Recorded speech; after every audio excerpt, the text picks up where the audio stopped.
आकाशमा उडाउन नमिल्ने प्लेन किनेर खानुभएको कमिसन, तपाईले प्लेन बसाउन नमिल्ने एयरपोर्ट बनाएको कुरा राम्ररी हेरेको छ।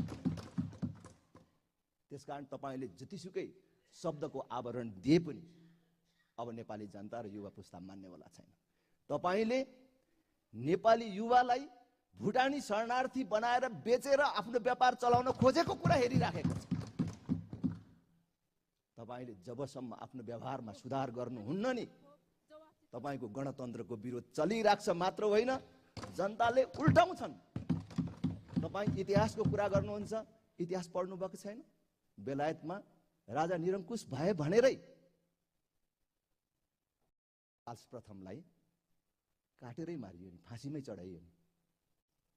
तर गणतन्त्रवादीहरूको तपाईहरुको अहिलेको जस्तै व्यवहार त्यहाँ भएपछि जनताले 12 वर्ष नपुग्दै 11 वर्ष भित्रैमै विदेशमा बसेको राजाको छोरालाई खोजेर ल्याएर चार्ल्स द्वितीयलाई राजगद्दीमा बसाए। मात्र होइन नि, गणतन्त्रको नायक हुँ भन्ने